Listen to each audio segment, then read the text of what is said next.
complace darles la bienvenida a esta reunión de Pláticas Colosales, que hoy tiene como eje ni más ni menos que el derecho penal económico y la teoría del delito. Obviamente, como primera cuestión, agradecerles principalmente a los amigos Eduardo Demetrio Crespo de España, allí que ha hecho un esfuerzo por, además de la actividad del horario allí en España, a Daniel Herbeta, por supuesto, ambos amigos de la institución, así que agradecerles particularmente a ellos, a todos los integrantes de ITEPSUR, por supuesto, porque de una u otra manera es un esfuerzo conjunto, y lógicamente al auditorio que una vez más nos acompaña en un año que ha sido un verdadero terremoto para nuestras ortodoxias, para nuestras prácticas, para nuestras costumbres, y bueno, estamos adaptándonos y estamos dando muestra de que hay formas de superar la adversidad también en estos ámbitos. ITEPSUR ya lo conocen ustedes, es el Instituto Transdisciplinario de Estudios Penales de América del Sur.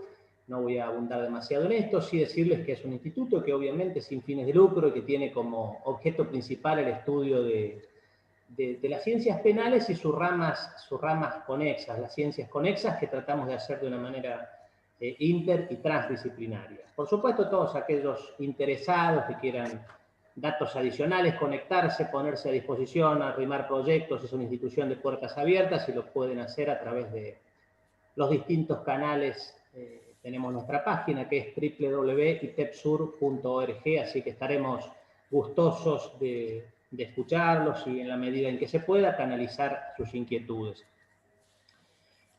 Antes de pasar a presentar a los oradores de hoy, les voy a explicar cuál es la mecánica de esta plática. La idea aquí ha sido, cuando lo hemos pensado, que el auditorio se constituya en testigos de una conversación entre dos personas de gran nivel de una temática específica previamente escogida, como es el caso de la charla de hoy. Sí avisarles que ustedes podrán ir efectuando aportes o preguntas en el chat general, porque esto va a permitir que los propios platicantes puedan ir introduciendo cuestiones que les parezcan de interés o dar introducción a puntos que ustedes puedan ir marcando. Sí, por supuesto, les pido para la eficiencia del conversatorio que hagan aportes que sean puntuales, que sean breves, que no sean grandes párrafos extensos, porque por allí hace menos fluida la dinámica de la charla.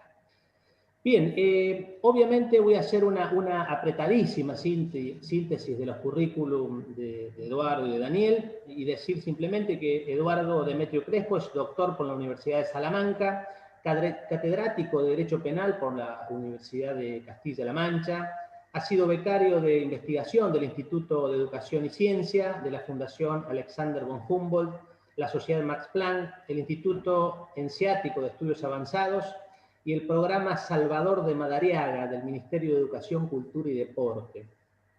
Ha llevado además a cabo estancias de investigación en Alemania, Reino Unido e Italia. Ha sido profesor en la Universidad degli Studi della Campagna Luigi Vanvitelli durante el año 2018 y profesor honorario de la Universidad de San Martín de Porres en el año 2019. Y por supuesto, autor de innumerables artículos y libros de la especialidad. Daniel, por su parte, es abogado especialista en Derecho Penal, profesor titular por concurso de Derecho Penal, parte general de la Universidad Nacional de Rosario, también profesor titular de Políticas Democráticas de Seguridad en la misma universidad, director de la carrera de especialización en la UNR y profesor de posgrado de numerosas universidades. Además, fue Daniel integrante de la Comisión de Reforma Integral del Código Penal del año 2006 y 2007, y por supuesto fue un partícipe esencial en la implementación del sistema acusatorio adversarial en la provincia de Santa Fe.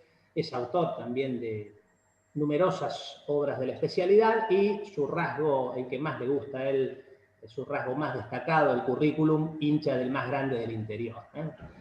Bien, va a iniciar Eduardo, y el disparador de unos 10 minutos, 12 que va a exponer Eduardo, y a partir de allí irá discurriendo la conversación por los canales que ustedes dispongan.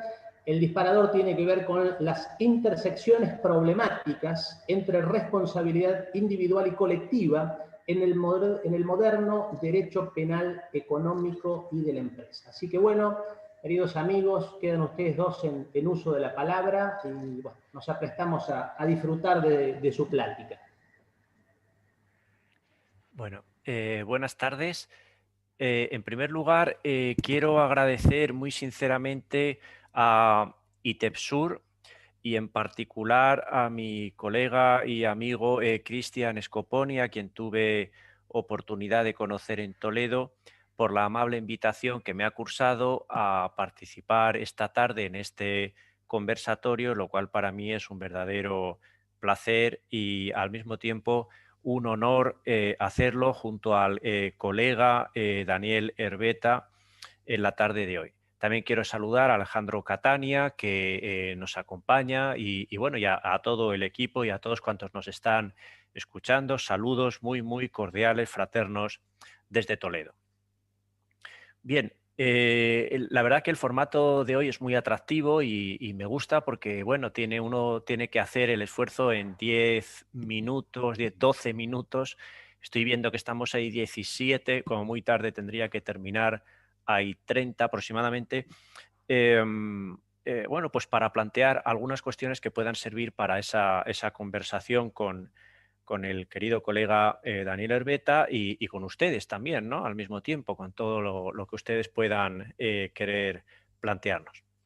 Bien, lo voy a hacer sobre la base de 4 ideas que he podido de alguna manera desarrollar con algo más de detalle en el artículo introductorio a esta obra que les muestro, Derecho Penal Económico y Teoría del Delito, que ha aparecido en los primeros meses de este año 2020 y que, bueno, comprende multitud de artículos de especialistas en la materia, de tal manera que lo que yo traté de hacer en la introducción a la obra es plantear 6 tesis que explicaran un poco, vertebraran un poco los contenidos de la obra y al mismo tiempo, en cierto modo, mi propio enfoque sobre algunos problemas del derecho penal económico y de la empresa en la actualidad. Bien, lógicamente en 10 minutos es imposible ni siquiera enunciar las 6 tesis, por lo tanto, simplemente quiero lanzar, como digo, 3, 4 ideas. La primera sería el problema de las excepciones y de la constitucionalidad. Claro, en el derecho penal económico y de la empresa nos enfrentamos al clásico problema de cuántas excepciones admite la regla.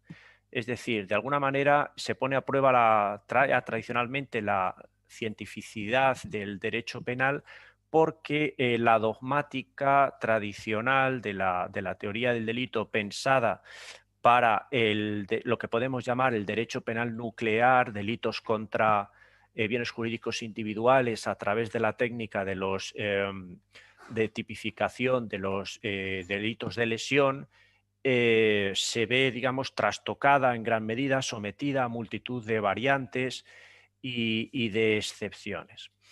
Bien, la primera pregunta sería, por tanto, si ese número de excepciones, ¿qué número de excepciones es aceptable desde el punto de vista de la constitucionalidad? Lo que nos llevaría a su vez a una ulterior pregunta que bueno, que han planteado grandes especialistas en la doctrina y a la que ha habido que enfrentarse acerca de si el derecho penal económico y de la empresa es en realidad un derecho penal de segunda velocidad y si lo es, en qué medida resulta aceptable.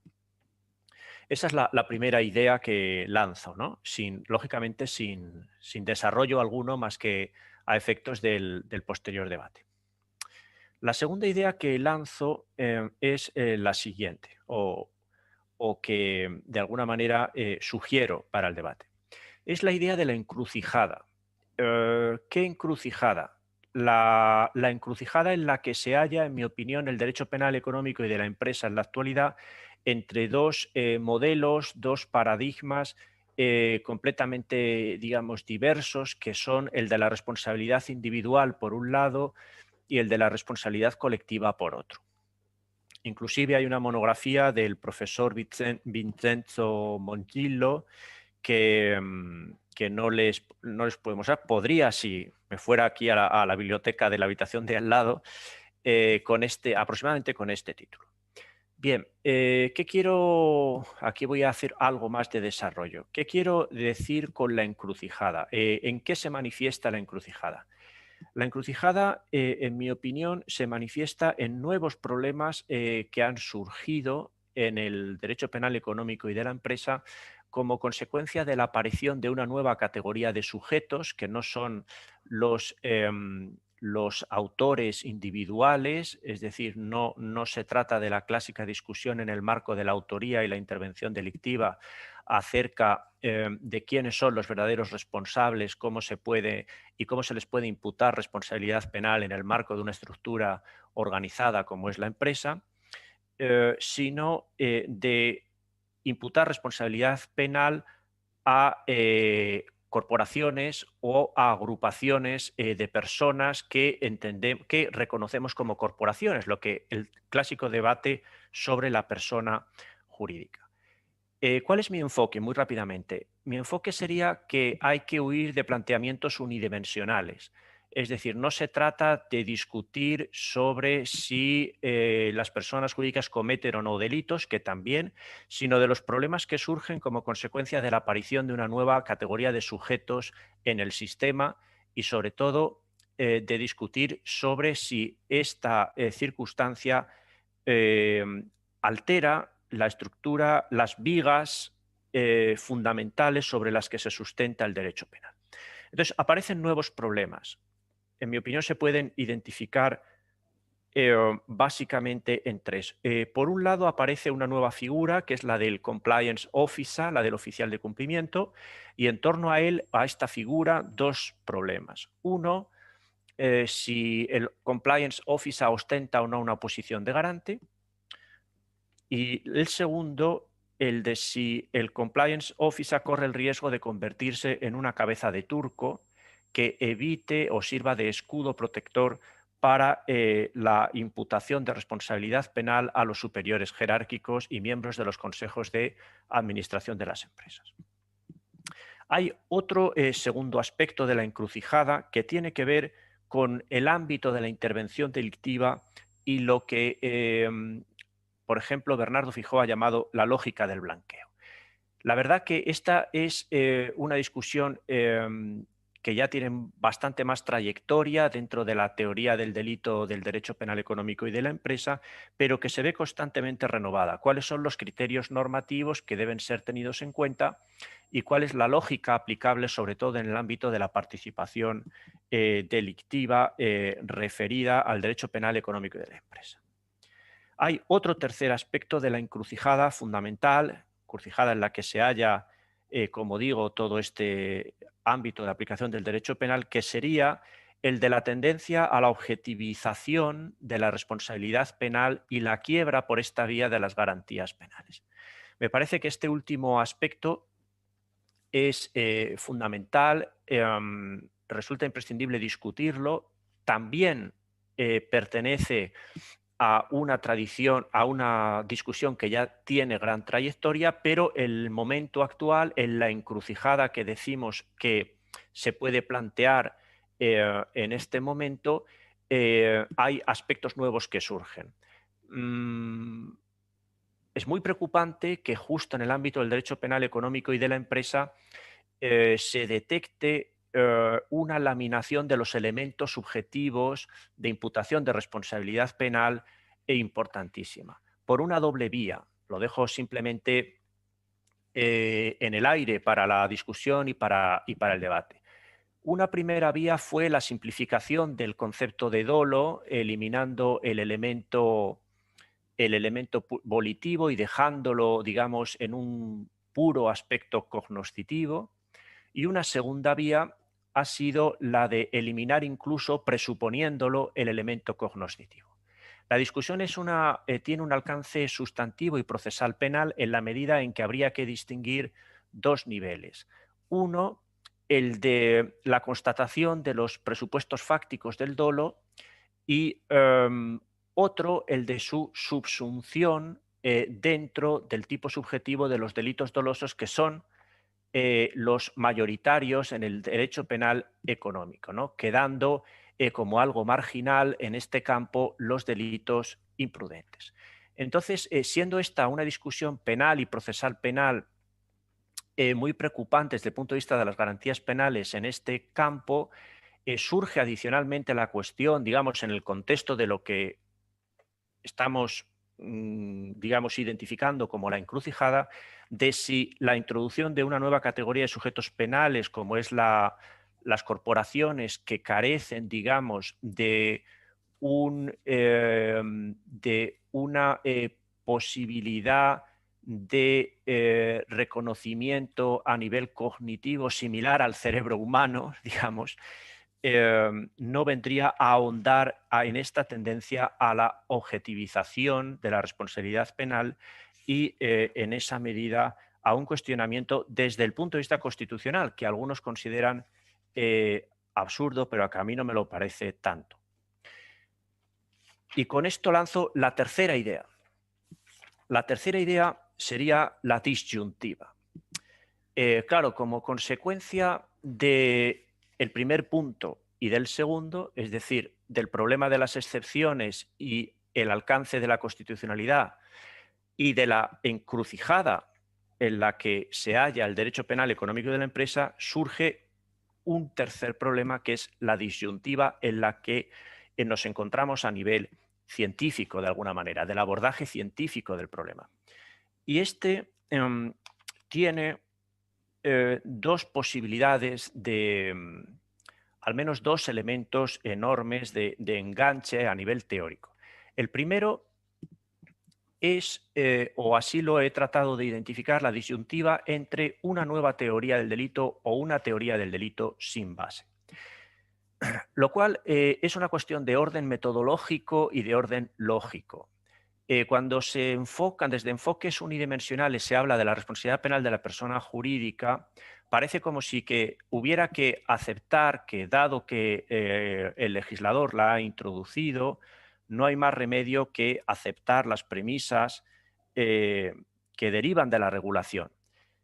Sin embargo, aquí solamente lo dejo también anotado, es muy posible distinguir entre las, digamos, las premisas que resultan de la razón práctica que llevan a admitir la existencia de esa regulación y a tratar de aplicarla de una manera garantista, y las que resultan de la razón teórica, que puede conducir a identificar quiebras insalvables, por supuesto, tanto en el modelo de heteroresponsabilidad como, sobre todo, o añadidamente, digamos, en el de la autorresponsabilidad. Se puede hablar acerca y discutir acerca del rendimiento del trabajo dogmático en este campo, y se puede discutir también acerca de si realmente es posible construir una teoría del delito corporativo sobre la base de la teoría general del delito pensada para la conducta humana.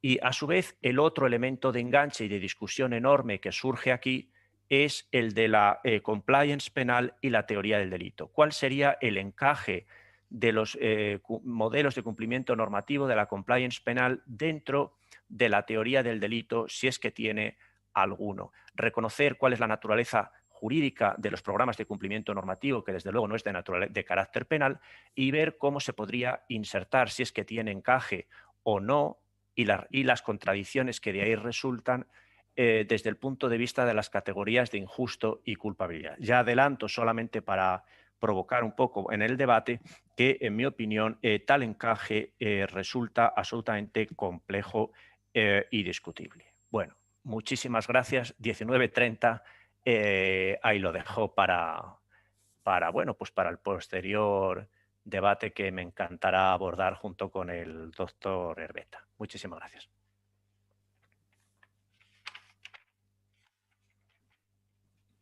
Muy bien. Cristian, ¿se escucha? Sí, se escucha perfecto, Daniel. Ya retomen el diálogo tranquilos ustedes y manéjenlo a Bueno, gusto. bueno, muchas gracias. Gracias a ITEPSUR y a vos, Cristian, por la invitación.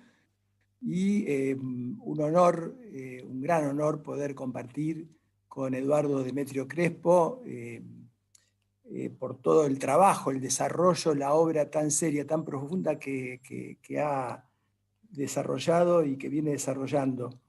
Y bueno, no solo vinculado, aunque creo que estás focalizado tus estudios en el ámbito del derecho penal económico, sino también hay una obra muy importante vinculada a las neurociencias que verdaderamente es recomendable y más que destacable. Bueno, la síntesis de Eduardo contrasta contra mi incapacidad de síntesis, porque verdaderamente ha logrado en muy pocos minutos, en fin, abrir una serie de cuestionamientos que yo voy a tratar de reconducir o de replantear en términos primeros, más generales. Me da la impresión de que todos estos problemas tienen varias dimensiones para ser abordadas. Ninguna ley, ningún texto, pero tampoco ninguna construcción conceptual puede analizarse por fuera de un contexto económico, político, social, y mucho menos de una dinámica de poder en un momento determinado. En segundo lugar, me da la impresión de que muchos de estos interrogantes requieren o tienen un condicionamiento previo que tiene que ver con los puntos de partida de un sistema de comprensión que apunte a una aplicación racional de la ley. Y allí, si bien queda, digamos, implícitamente sugerido, no puede dejar de discutirse las alternativas que plantean la posibilidad de construir una teoría del delito en base a una teoría del conocimiento realista, o bien en base a una teoría del conocimiento idealista. Obviamente que este punto de partida, esta opción, en alguna medida condiciona el desarrollo del sistema explicativo. Pero aún por fuera, digamos, de esta premisa, me da la impresión de que un sistema de la teoría del delito, abordando, y voy a abordar ahora el problema que plantea Eduardo, no se puede construir solo a partir de la norma, o de la teoría de las normas, o a partir de los tipos penales. Una teoría del delito se construye a partir de la Constitución, es decir, de las normas que están por encima de las normas infraconstitucionales. Y desde esta perspectiva, obviamente, muchas veces existen algunas diferencias de alcance, no solo en las normas constitucionales, sino incluso en el derecho convencional, que en el caso de la República Argentina, y a través del reconocimiento de jerarquía constitucional de los tratados internacionales de derechos humanos, obviamente tiene el mismo valor que la Constitución. Por lo tanto, a la hora de definir una teoría del delito o un sistema de imputación, obviamente que el intérprete se ve condicionado por estos principios, que son principios que también condicionan la política criminal, y creo que el tema del derecho penal económico lo que pone en evidencia es una tensión que no solo lo pone en evidencia el derecho penal económico, el llamado derecho penal económico, que tiene una tradición y una historia y que ha ido variando, y muchas problemáticas, porque tiene problemáticas respecto a cuál es su objeto de regulación y a cuáles son los sujetos a los cuales está dirigido. Su objeto ha ido variando con el tiempo y ha surgido, digamos, en función de necesidades político-criminales muy diversas. Pero lo que quiero significar es que los principios constitucionales condicionan también la política criminal, y acá hay una tensión entre exigencias de política criminal que tienen que ver con esta razón práctica, y problemas, digamos, de fundamento que tienen que ver con la visión o con la función que uno le asigna a la dogmática jurídico-penal. Esto no es nuevo.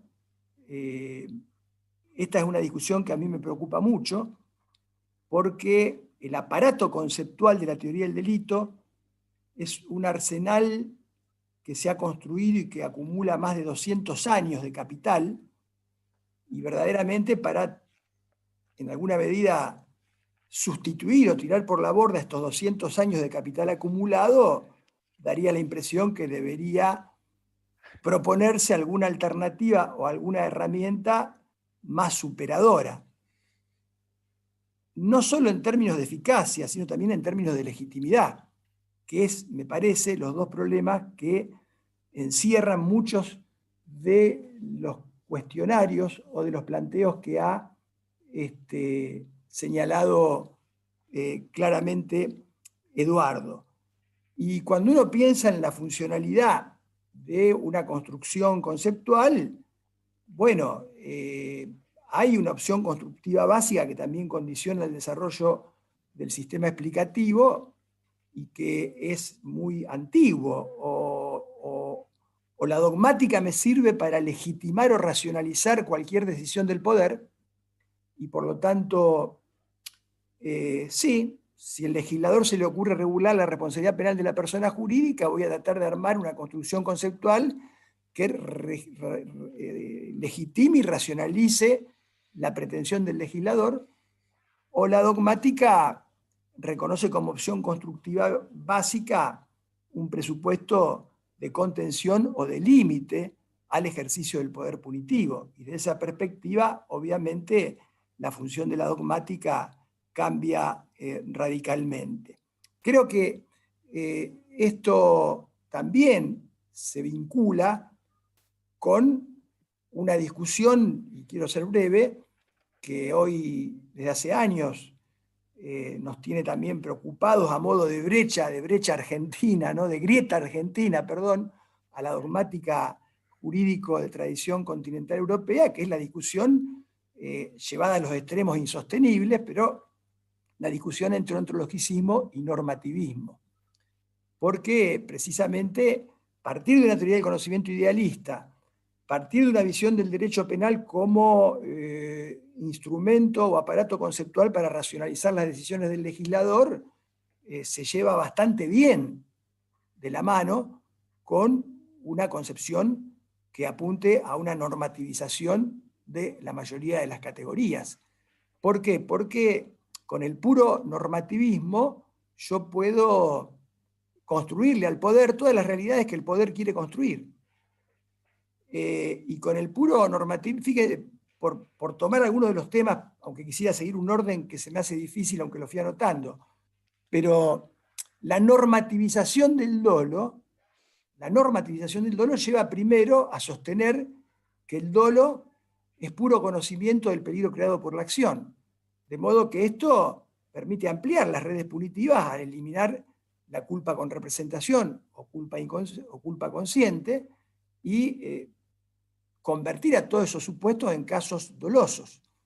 Pero por otra parte, esta normativización me simplifica un problema probatorio, porque me permite reducir los estándares probatorios mínimos que se exigen para probar un elemento imputativo. Cualquier elemento que forme parte de un sistema de imputación tiene que ser probado, y la carga de la prueba no es de quien es imputado, sino que es del actor penal. De modo que con un proceso de normativización extrema, si por ejemplo ya hoy la gran tensión que se plantea es el anticipo de los bienes jurídicos, o sea, un derecho penal que se anticipa a la ofensividad. Si ya la ofensividad o la lesividad llega a ser un límite o una exigencia, o si el bien jurídico no tiene una función de límite del ejercicio de poder, entonces, a través de la normativización, voy a llegar a un punto en donde me voy a quedar sin juicio previo. No va a hacer falta el juicio, porque ya no va a haber nada que probar, porque todo lo voy a poder deducir del sistema de ideas. Me quedo sin juicio. No necesito más fiscales, ni jueces, ni juicio previo. ¿Por qué? Porque el dolo ya ni siquiera es ahora conocimiento. El dolo se objetiviza a un nivel tal que, incluso por vía de la llamada ignorancia deliberada o ceguera entre los hechos, prácticamente neutraliza ya no el elemento volitivo, sino el elemento de de conocimiento efectivo de los elementos del tipo. Para cerrar, digamos, esta parte y dar lugar al intercambio de ideas, yo tengo un posicionamiento, si se quiere, bastante de modé, pero formulo dos objeciones. Una es una objeción que tiene que ver con la legitimidad de un nuevo derecho penal, o de una nueva teoría del delito, o de un moderno derecho penal, que ponga en crisis tanto capital acumulado durante tantos años. Esto obviamente no quiere decir que no haya que sancionar a las personas jurídicas. Lo que yo estoy planteando es que las personas jurídicas, bajo ciertas condiciones, deben ser sancionadas, pero esas sanciones son propias del derecho administrativo o del derecho societario. Creo que la mayoría de los supuestos que se plantean en el ámbito del derecho empresarial o de las estructuras organizadas, en el Código Penal argentino sobran tipos penales para imputar y para atribuir.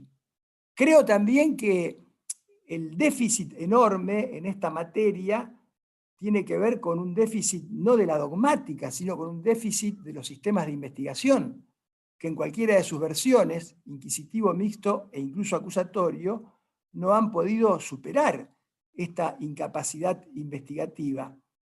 Y la segunda cuestión, además de la legitimidad, tiene que ver con la eficacia. Y la eficacia necesariamente tiene que ver, es un tema que no puedo dejarlo de lado. ¿Cuál ha sido la capacidad de rendimiento de estas nuevas construcciones? Cuidado que en el tema de la eficacia se mezcla el problema de la selectividad estructural de los sistemas penales. Los sistemas penales funcionan, especialmente en nuestra región, de manera estructuralmente selectiva, no por una razón conspirativa ni por una cuestión de clase, sino por una cuestión burocrática. Se hace lo más cómodo, lo más fácil. De modo que este problema que tiene que ver con la eficacia y con la selectividad, a la hora de hablar, por ejemplo, de los programas de integración, nos plantean muchas dudas. Coincido con la duda de Eduardo respecto de cuál sería la ubicación sistemática o dentro de las categorías del sistema. No se me hace muy difícil encajarla. Y anticipo alguna conclusión. Creo que en el marco de lo que es estructuralmente el funcionamiento de nuestros sistemas penales, los programas de integración van a terminar siendo un instrumento de asesoramiento para que las grandes corporaciones bordeen los tipos penales sin caer en los tipos penales. Cuando no, van a ser, como planteaba dentro de las alternativas Eduardo Demetrio Crespo, cuando no, van a ser un instrumento que van a terminar de consolidar la impunidad precisamente de los que están más arriba.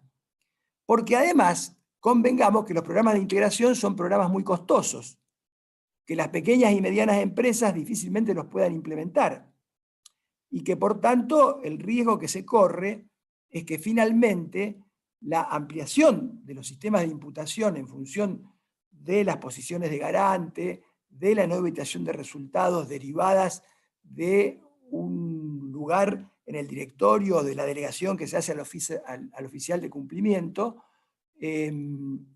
terminen recayendo sobre las pequeñas y medianas empresas. De hecho, no sé qué ha pasado, pero ustedes saben que los más grandes casos de corrupción que se conocen en los últimos años, tomemos el caso Odebrecht, tenían programas de integración y programas de cumplimiento, y no lograron impedir lo que uno puede leer en cualquier crónica. De modo que me parece un tema problemático de mucha actualidad. Responder a todas las inquietudes de Eduardo llevaría mucho tiempo y no quiero monopolizar yo el tiempo porque quiero escuchar las intervenciones de Eduardo, que se ha dedicado tanto a estas cuestiones, pero me da la impresión de que es un tema que incluso ya ha tenido algunas respuestas no tan recientes. Pienso en Hassemer con su derecho de intervención, pienso, como decía Eduardo, en el derecho penal de dos velocidades de Silva, pero aún en ese esquema la tensión subsiste Y el problema me parece que está vinculado a estas dos dimensiones. ¿Hasta qué punto podemos legitimar un sistema de imputación tan flexibilizado que lleve prácticamente a neutralizar o a poner en riesgo principios tan caros como el principio de lesividad, el principio de culpabilidad? Y la segunda cuestión, ¿hasta qué punto este esfuerzo y este costo tiene un correlato en términos de eficacia?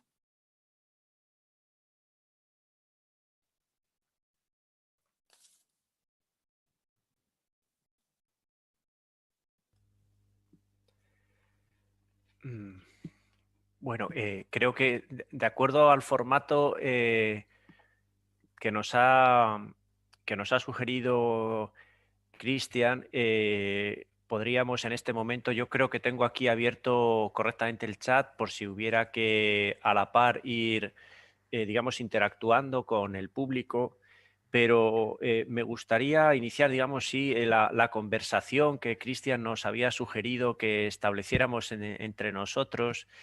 Y tengo que decir que ha sido una delicia escuchar a Daniel, y la verdad que a veces este tipo de debates, bueno, he escuchado incluso ahora que hay mucha oferta, hay mucha posibilidad, debates en torno a la responsabilidad penal de la persona jurídica, con detractores y partidarios, ¿no? Y debates muy, en ese sentido, bueno, pues muy interesantes, de contraposición, de puntos de vista muy, muy enfrentados.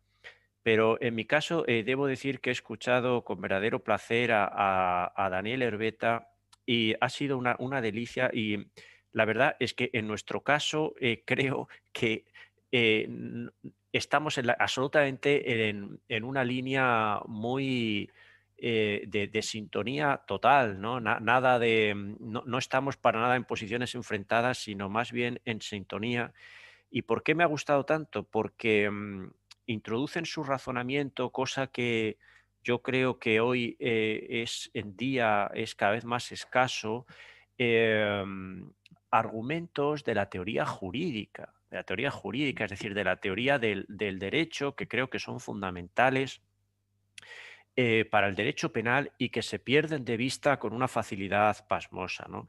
La contraposición, lógicamente, entre validez y eficacia y, por otro lado, legitimidad y eficiencia, y otra serie de razonamientos acerca de, por ejemplo, la función de la dogmática, qué papel puede llegar a cumplir en este ámbito, o de la misma teoría del conocimiento. Es decir, algo que a mí me encanta, porque entrar a discutir en esos términos es, para, en mi opinión, digamos, abordar un problema del derecho penal por una gran puerta, ¿no? Y no por ventanas pequeñas donde solo hay una vía de entrada y otra de salida, ¿no? Es algo que creo que en lo que hoy se incurre con gran facilidad, ¿no? En lo que a mí me gusta llamar una especie de fragmentación de la discusión, hasta el punto de que se pierde de vista la conexión con el conjunto.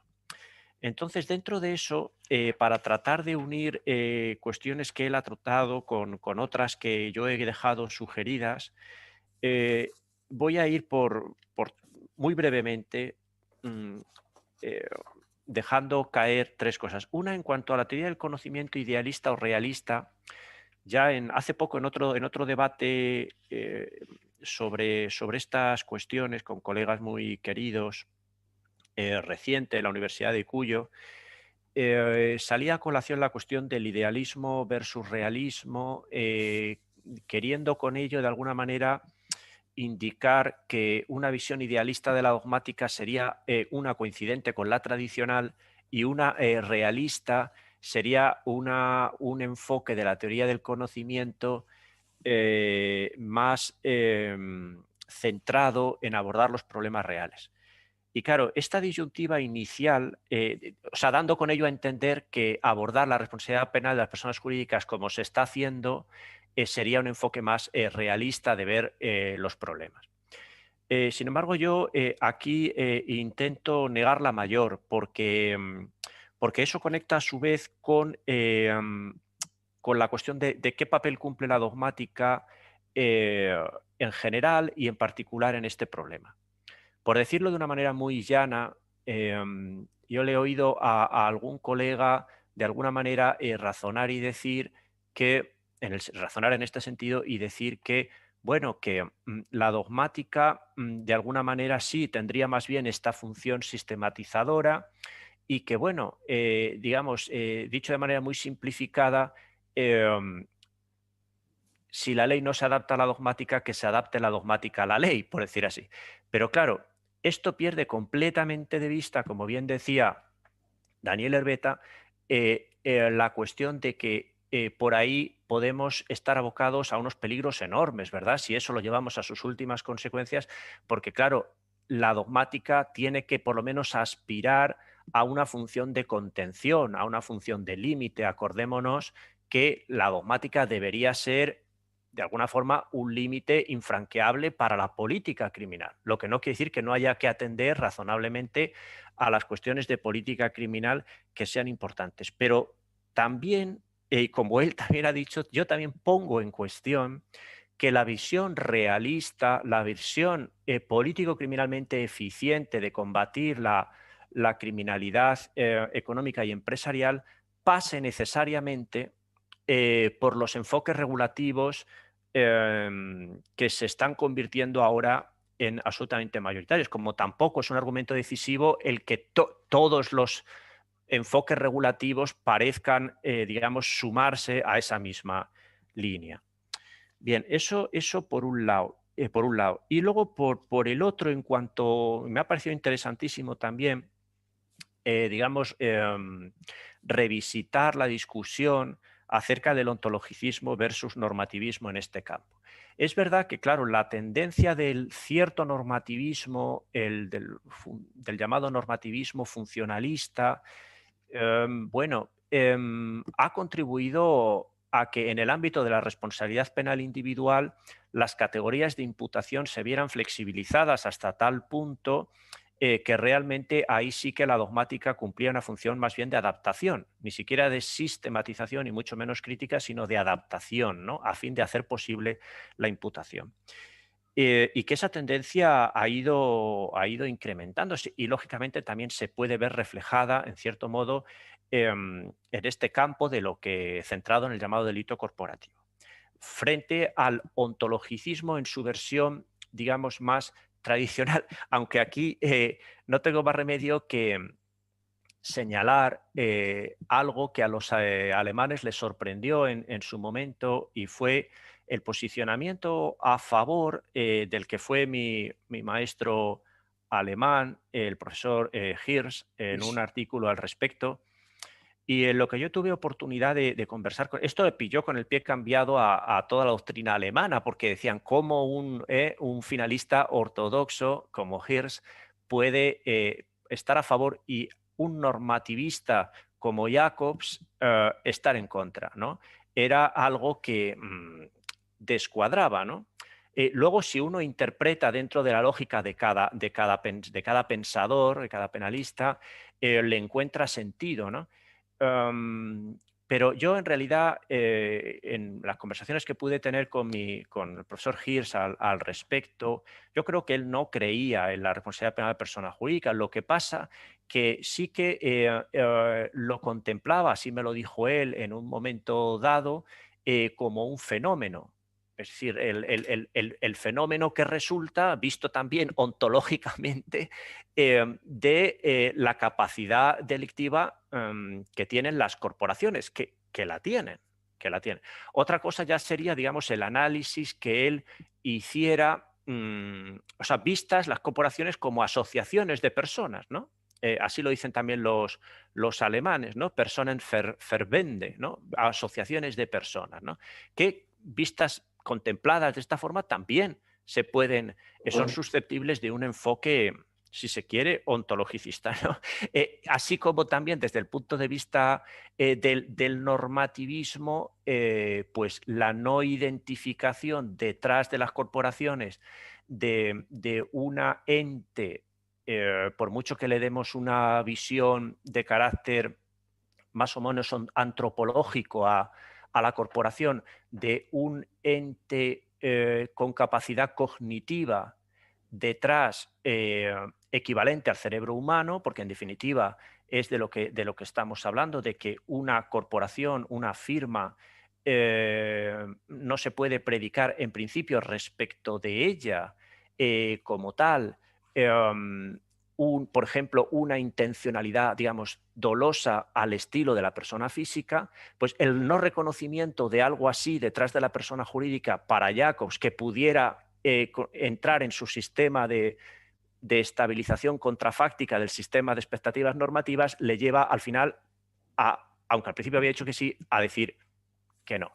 Bueno, todo tiene su lógica, ¿no? Explicativa, pero es verdad que con carácter general hay quiebras, que yo llamo quiebras lógicas, en el único sistema aceptable desde el punto de vista constitucional, que es el de la autorresponsabilidad en esta materia, quiebras lógicas que tienen que ver con ser capaces de reconocer quién comete qué conducta y sobre qué lado recae la carga de la prueba en cada caso, cosa que asombrosamente en la cada vez más abundante literatura sobre esta materia pues no se resuelve, ¿no?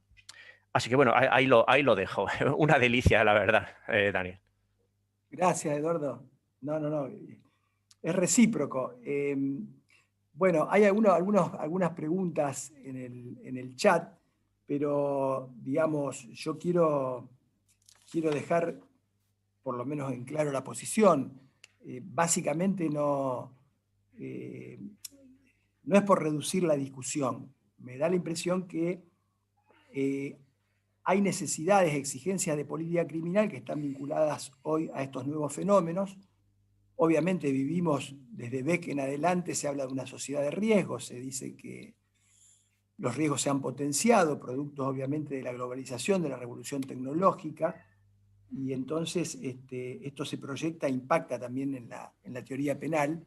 Pareciera que estamos pensando en un modelo muy diferente, ¿no? Un derecho penal o una teoría penal destinada a prevenir riesgos. Desde esa perspectiva, hay fenómenos que han adquirido mucha relevancia, como el daño al al ambiente, como la criminalidad económica de escala, como el narcotráfico, como el problema del blanqueo de capitales, y me da la impresión de que todas estas cuestiones en alguna medida empujan en términos de respuesta político-criminal o respuesta estatal a este tipo de proposiciones y de regulaciones que hoy se han universalizado. Pareciera que uno se para enfrente de una gran ola y que finalmente la ola me va a llevar puesto.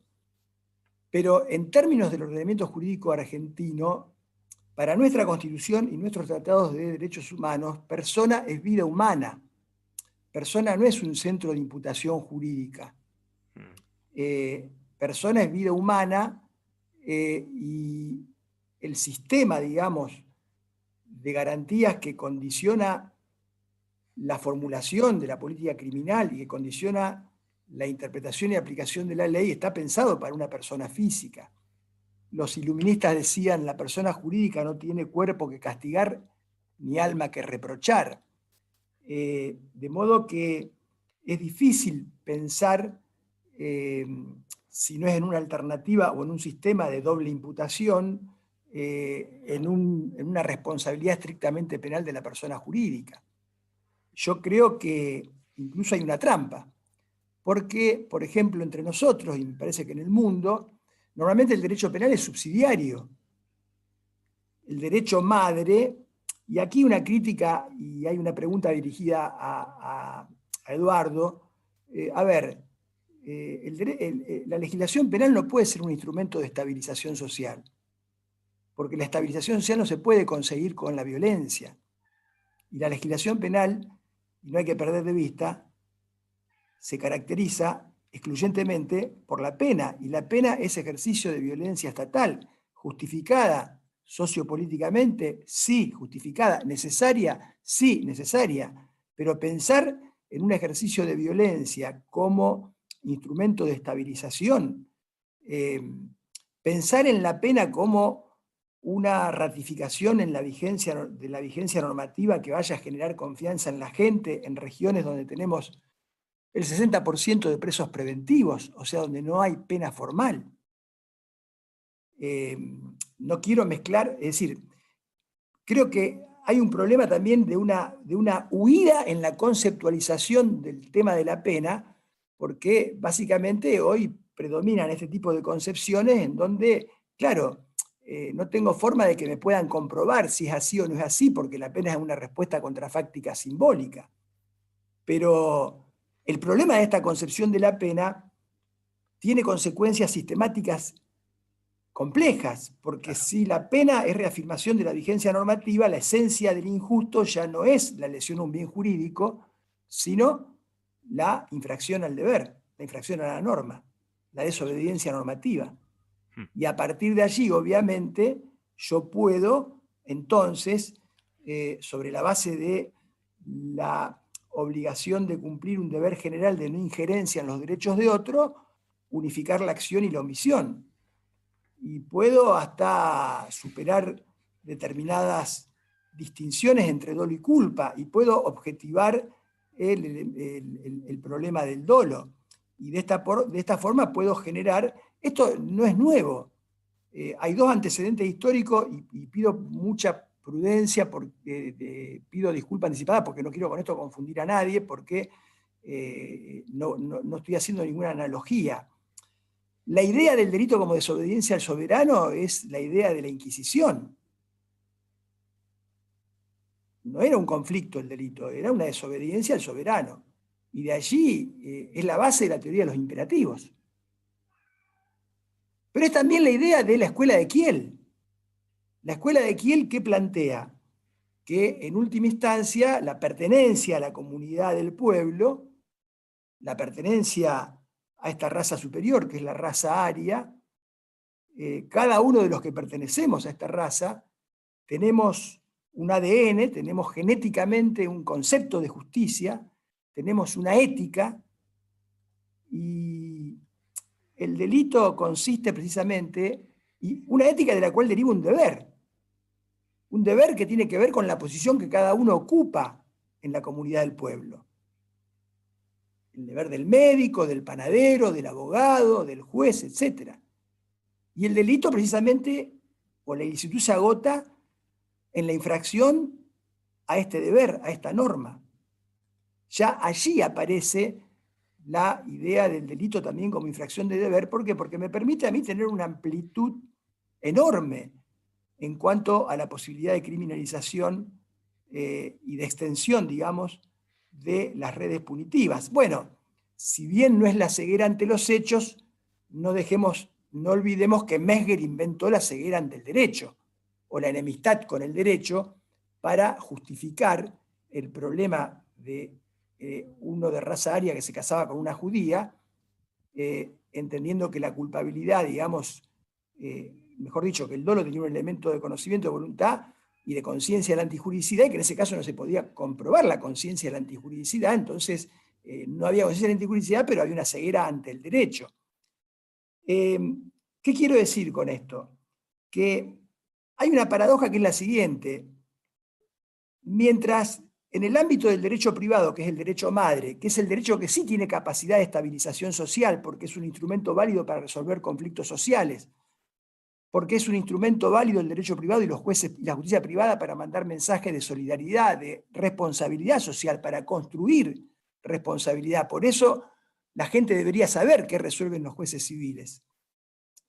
Mientras que en el derecho privado se resquebraja la idea de persona jurídica, la idea de persona jurídica va cediendo en favor de la tesis de Kelsen, de que es un instrumento netamente patrimonialista, va cediendo frente a los patrimonios de afectación sin sujeto, va cediendo frente a la cada vez menor tipología societaria en favor de los contratos asociativos. Cuando la personalidad jurídica o la persona jurídica está en retirada en el campo del derecho madre, recobra de pronto protagonismo en un derecho subsidiario como es el derecho penal, y se convierte ahora justamente en motivo de una enorme tensión y discusión que es la que hoy justamente nos convoca. Pero como para cerrar la cuestión, creo que nadie duda que una persona jurídica debe ser sancionada en la medida en que se haya beneficiado con el resultado de un delito. Me da la impresión que esas sanciones son de naturaleza administrativa, de naturaleza societaria, pero me da la impresión también que en términos de eficacia hay cuestiones que quedan desplazadas frente a la discusión de la responsabilidad penal y que tienen que ver con responsabilidades que corresponden a otros ámbitos. ¿Por qué?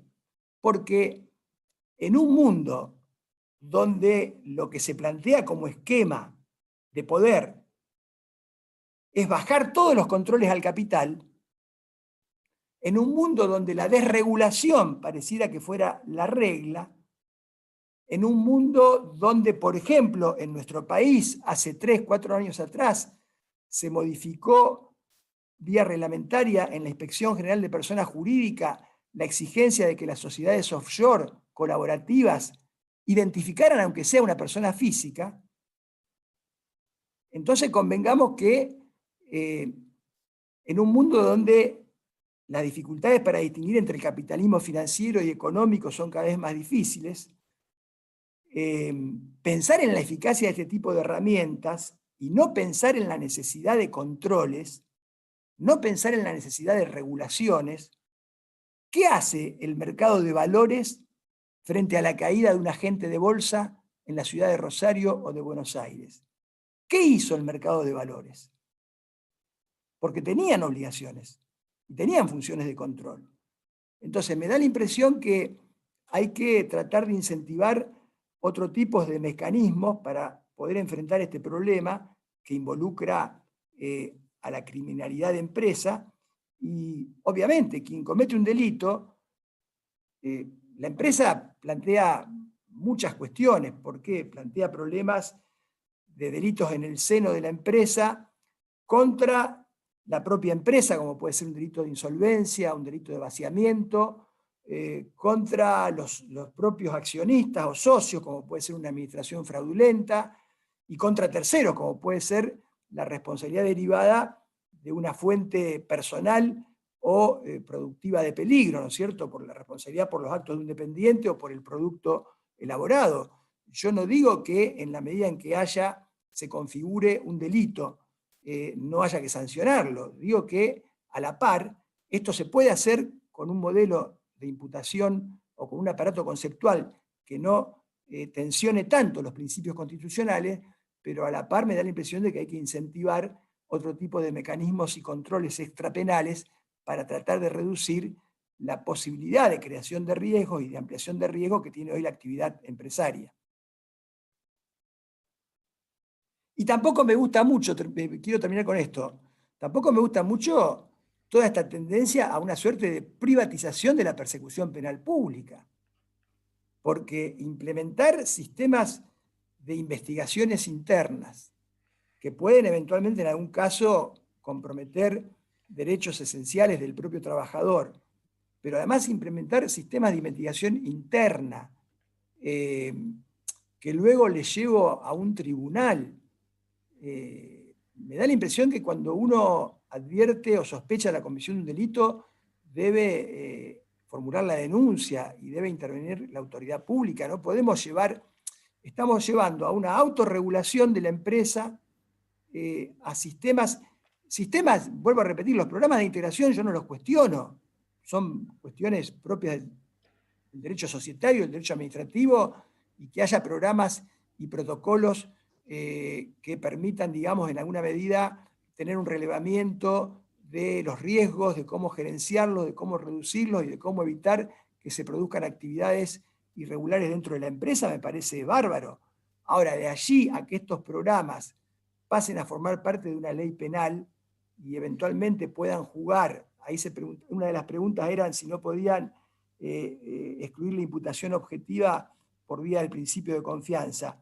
Bueno, es obvio que los programas de compliance en alguna medida pueden llegar a convertirse en un instrumento, como les decía, que siga manteniendo la impunidad, porque yo creo que más que un déficit de punibilidad, lo que tenemos es un déficit de impunidad. Lo que tenemos es una falta de respuesta de nuestros sistemas estatales y de nuestros sistemas penales a la punibilidad de determinadas acciones. O sea, el sistema sigue funcionando con hechos más propios, digamos, del derecho penal nuclear. No debería ser así. Pero para que esto no sea así, me da la impresión que no necesitamos alterar tanto un aparato conceptual, sino que necesitamos antes definir algunas políticas que tienen que ver con mecanismos de control, que son políticas públicas, que son políticas que tienen que ver con auditorías internas de las entidades empresariales, que tienen que ver con políticas económicas de los países y que también tienen que ver con políticas de control. Me da la impresión de controles cruzados y de organismos que tienen responsabilidades en ese control. Me da la impresión de que esto es lo que hay que incentivar, porque también uno a veces se pregunta, nosotros vivimos, nosotros en la Argentina hemos sancionado aproximadamente 7, 8 reformas a la ley de lavado de capitales, de blanqueo de capitales, hasta llegar a la última regulación, el autolavado, etcétera, etcétera. ¿Cuál ha sido el resultado de estas regulaciones internas? El resultado ha sido el mismo resultado que ha tenido la figura del arrepentido. La figura del arrepentido se introdujo en la legislación argentina en 1992, 93, cuando se reformó la ley de drogas. Debutó en el caso Coppola, que era el representante de Maradona. Terminó preso el juez federal, el secretario del juzgado federal, el arrepentido, el agente colaborador, todos presos. Y si uno mide en términos de eficacia cómo funcionó el tema del arrepentido en materia de criminalidad o de macrocriminalidad de narcotráfico, bueno, los resultados están a la vista. Entonces, con el lavado de dinero pasa algo similar. ¿Cuál ha sido el resultado de estas regulaciones?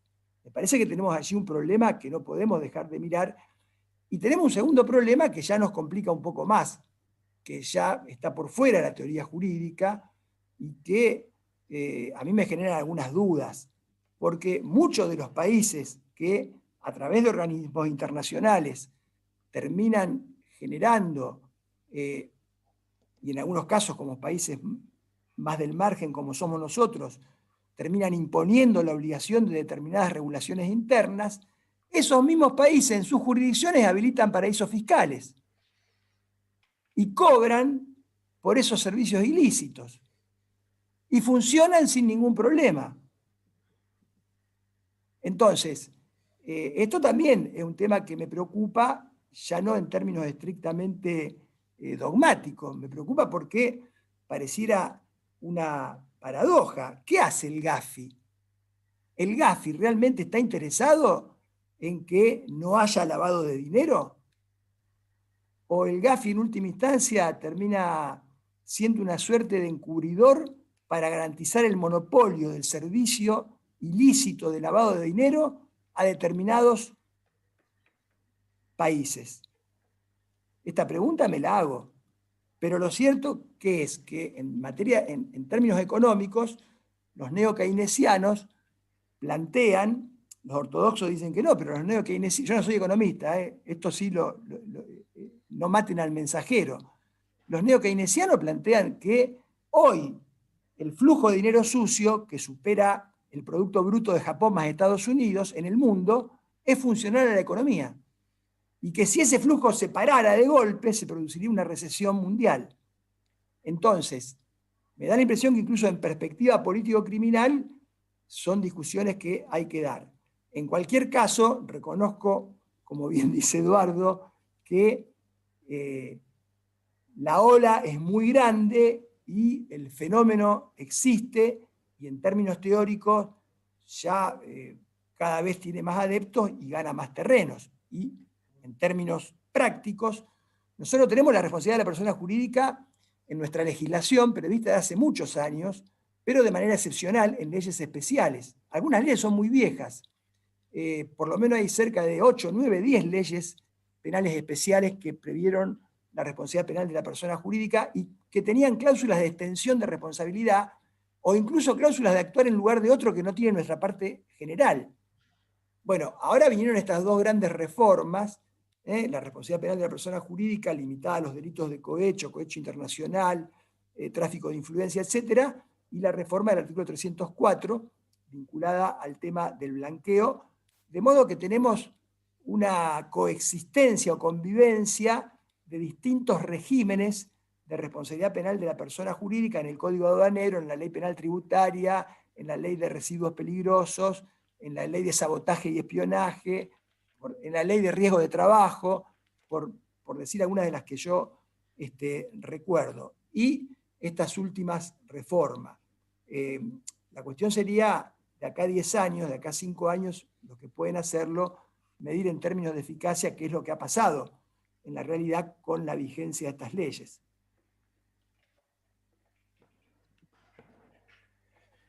Bueno, pues, a ver, yo voy a aprovechar para, bueno, anudar o conectar, mejor dicho, con algunos de los aspectos que ha planteado el profesor Herbeta y responder una de las preguntas que se plantean que se me plantean vamos, que han sido planteadas por el chat, una pregunta dirigida en este caso a mí, acerca de los delitos de peligro abstracto y si estas construcciones se deben o no abordar desde el punto de vista o el tópico del funcionalismo, del estructuralismo funcionalista, o bien si sigue vigente también en este campo el paradigma de la protección de bienes jurídicos como base. Bueno, muy brevemente, porque ya creo que estamos próximos a terminar. Yo creo que de toda esta interesantísima conversación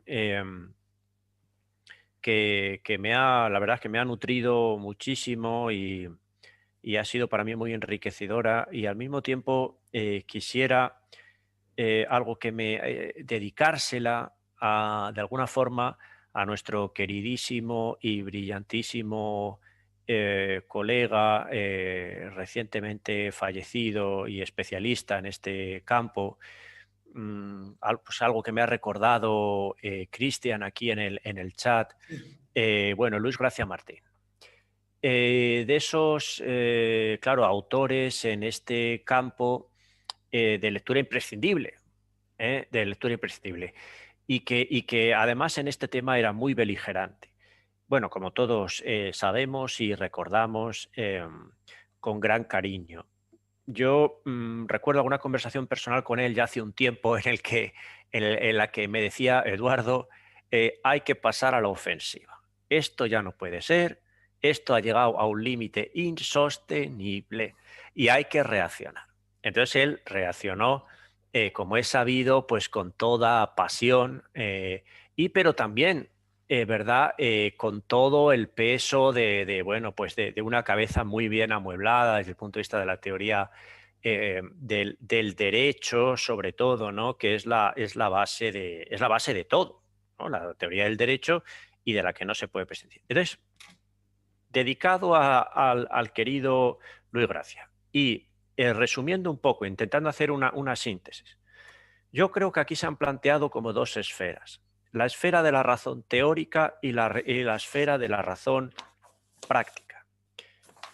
Desde el punto de vista de la razón teórica, algo que hay, digamos, un sector que no está dispuesto a admitir el hecho de que la evolución en este campo pueda llevarse por delante gran parte de los esfuerzos que durante mucho tiempo se habían venido haciendo en la construcción y sentido de una teoría del delito que no fuera meramente adaptativa, sino que tuviera una cierta capacidad de contención, crítica y también sistematizadora.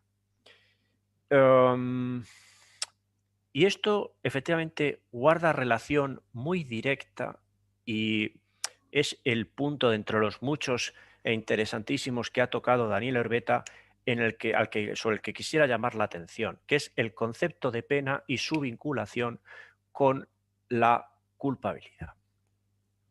A ver, hay un artículo muy interesante y también muy claramente decantado en este campo, que es escrito por nuestro brillante colega Fernando Molina, que dice que, en el que él afirma muy en síntesis que lamentablemente la discusión en este campo se ha decantado del lado equivocado. Pero bueno, más allá de de quién tiene razón.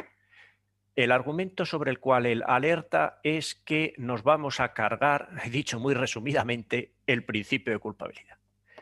Y nos lo vamos a cargar porque sencillamente estamos dejando de vincularlo a lo que le es esencial, ¿verdad? Y es un determinado concepto de pena que conlleva la consideración de la misma como un mal a alguien, a un sujeto que como tal lo percibe y lo padece. De hecho, él dice en algún momento algo muy llamativo, dice, y perdónenme, pero la persona jurídica le da igual la pena porque ni siente ni padece. La persona jurídica ni siente ni padece. Pero ¿qué es lo importante de esto? Lo importante de esto es si de verdad estamos erosionando el contenido esencial, garantista y sistematizador que conlleva en el interior de la teoría del delito y de un derecho penal democrático el principio de culpabilidad. Bueno, un indicio muy claro de que algo de razón habrá en esa línea de razonamiento es que muchos defensores de la construcción según la cual la persona jurídica comete delitos, no es que se le pueda atribuir responsabilidad penal, sino que comete delitos, es que fundamentan la culpabilidad de la persona jurídica acudiendo a conceptos claramente, en principio, fuera de consideración en el derecho penal democrático de autor, conceptos de culpabilidad de autor, ¿no? Sobre la base de, bueno, de la no asunción de una cultura de la legalidad, etcétera, etcétera. Bueno, todos esos antecedentes acerca de las distintas modalidades de la culpabilidad de autor expuestos en su día, entre otros por Edmund Metzger y otros muchos autores en la dogmática, son bien conocidos, ¿no? Entonces, llama la atención de alguna manera, y a mí al menos me alerta, me pone en posición de alerta, que conceptos de culpabilidad de autor, claramente de autor, es decir, sin ningún tipo de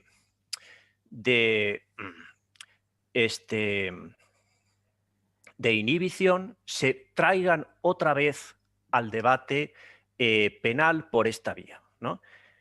De tal forma que, efectivamente, creo que hay que reconsiderar todo esto y cuál es el papel verdadero en términos de fin de la pena en el Estado social y democrático de derecho en un momento en el que, bueno, las distintas reformulaciones del punto de vista retribucionista están igualmente sirviendo a través de las teorías expresivas de la pena, etcétera, etcétera, para digamos, fundamentar programas de ideología punitiva de muy diversa naturaleza. Esa sería una reflexión que nos podía llevar muy lejos, en la que conecto completamente con Daniel. Pero luego, si nos vamos a la esfera, digamos, segunda esfera, a la esfera de la razón práctica, yo lo que quiero dejar muy claro es que aquí no se trata de una cuestión de fe, es decir, yo creo o no creo en que la persona jurídica comete delitos, sino se trata de una cuestión de lógica y, aparte de lógica, también de que uno está igual de comprometido que los que dicen que están a favor por un modelo que combata eficientemente la criminalidad económica y, lógicamente, todo lo que tiene que ver con lo que en el derecho penal económico y de la empresa se llama delito vinculado al establecimiento. Y aquí coincido también con Daniel en que se producen muchas paradojas, porque la introducción de los programas de cumplimiento, que son básicamente programas de gerenciamiento del riesgo y que en verdad se pueden explicar en cierto modo desde la lógica de la imputación objetiva, tienen una naturaleza que no es de carácter penal y que precisa del modelo de la llamada autorregulación regulada, detrás del cual, que supone que el Estado cede en cierto modo su capacidad regulativa al mundo privado, el cual funciona a su vez con intereses de naturaleza básicamente económica y de muy diferente calado. Supone, al menos en el modelo que se ha implementado en España, según denuncian incluso algunos partidarios de este modelo, y se puede ver en la regulación española, que estos modelos van íntimamente unidos a la responsabilidad penal de la persona jurídica hasta el punto de que pueden excluir esa responsabilidad de la persona jurídica desactivando la vía de la sanción administrativa y dejando el campo abierto no solamente para una exención de la persona jurídica, sino indirectamente, de alguna forma, creando un escudo, como ya hemos dicho, frente a la imputación de responsabilidad penal de los directivos. Con lo cual se puede incurrir en un gatopardismo notable, o en una paradoja, digamos, lampedusiana, como queramos llamarlo, de que parezca que todo cambie para que en el fondo dejar las cosas como estaban. Bueno, y esto respecto al debate general y respecto a la pregunta que se me hacía es muy compleja acerca del papel de la teoría del bien jurídico. Solamente decir, porque estamos al límite del tiempo, que en mi opinión el límite razonable de los delitos de peligro abstracto en una dogmática que tenga en cuenta y no renuncie directamente a como uno de sus argumentos en el camino hacia la legitimación de la extensión de la pena estatal al bien jurídico, a la vulneración del bien jurídico, un momento razonable de límite frente al ilícito administrativo podría situarse, esto es una discusión de muy amplio alcance que nos llevaría muy lejos, podría situarse en lo que el profesor Hirsch llamaba los delitos de peligrosidad concreta. Es decir, en su opinión no había delitos o no se puede hablar de delitos de peligro abstracto porque el peligro solo es concreto, es algo transitivo, requiere un objeto que se pone en peligro, todo lo demás son conductas peligrosas y dentro de estas se puede distinguir entre las que son de carácter abstracto y concreto. Bien, pues los delitos de peligrosidad concreta suponen una coincidencia con el ilícito administrativo, mientras que los de peligrosidad concreta en términos de aplicación del principio de proporcionalidad podrían marcar de alguna manera el límite razonable. Bueno, muchísimas gracias. Bueno, queridos amigos, no sé si Daniel, ¿querés agregar brevemente, algo? simplemente para agradecerle al profesor Eduardo Demetrio Crespo, verdaderamente un lujo poder escucharlo y poder compartir.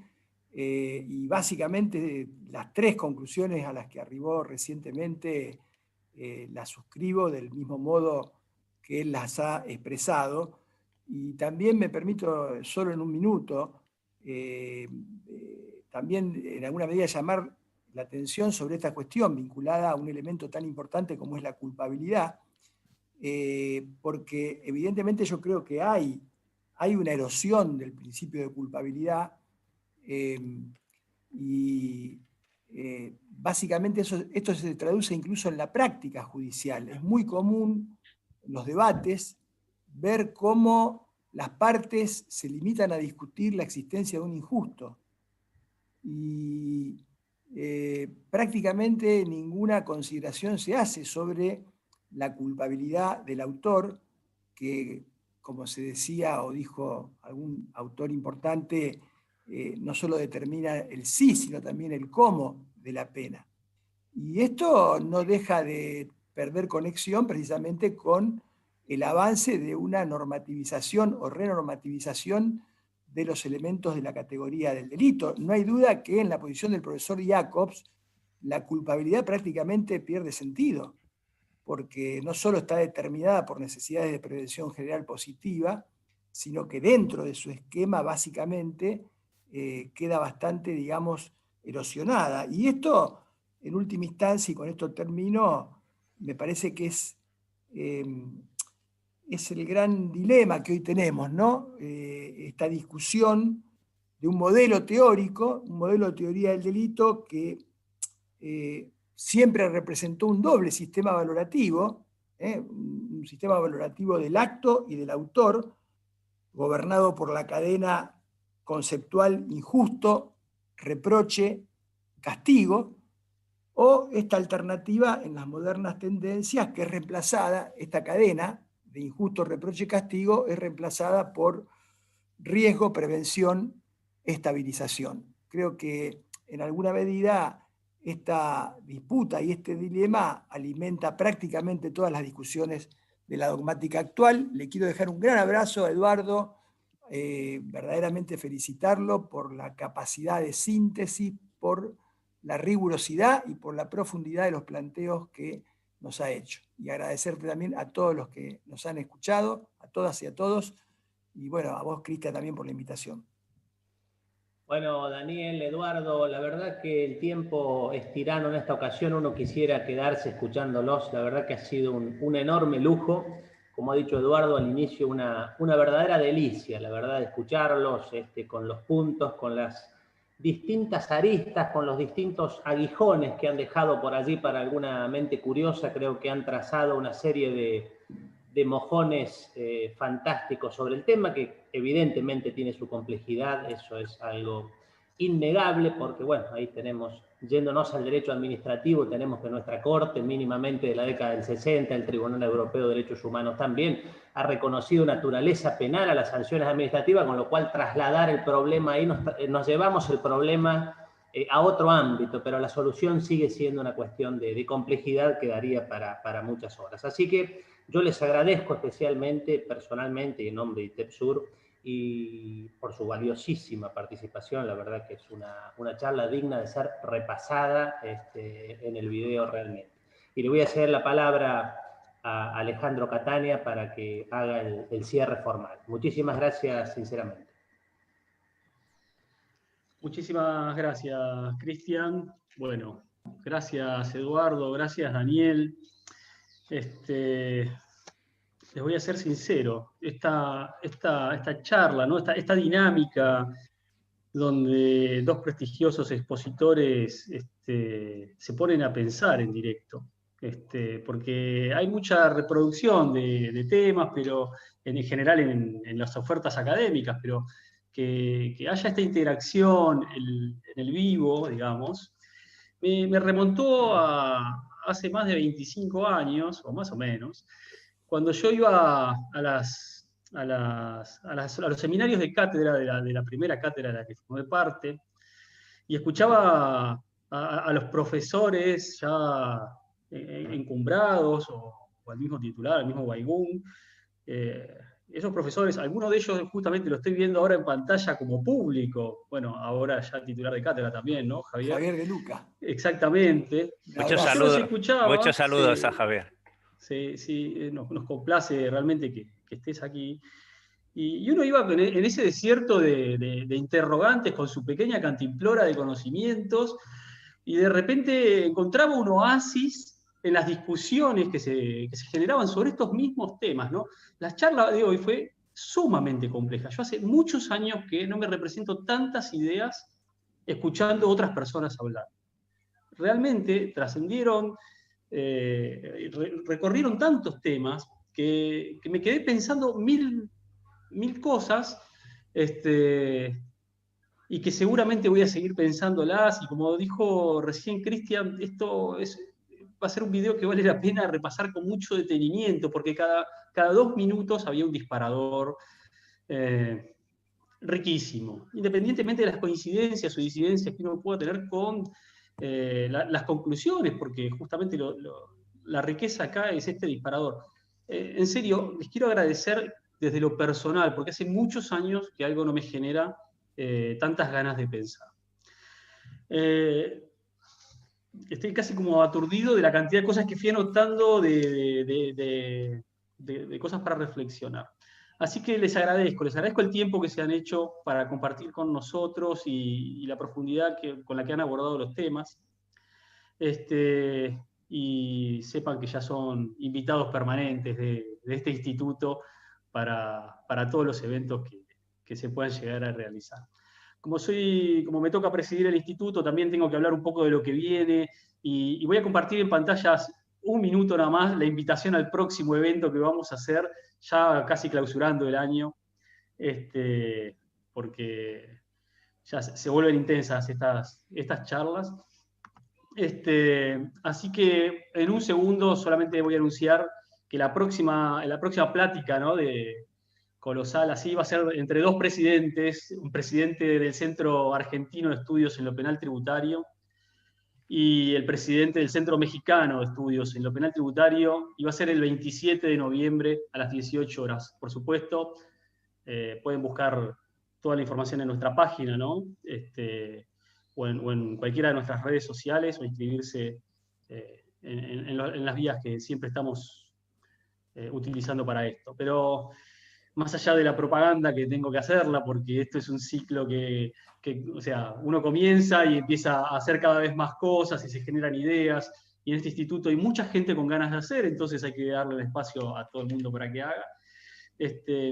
Realmente les quiero volver a agradecer a todos ustedes, a todos los que están presentes, por dedicarle un tiempo a estos temas tan áridos, en un momento de pandemia, ¿no?, que uno siempre, poner la energía en algo es meritorio de por sí.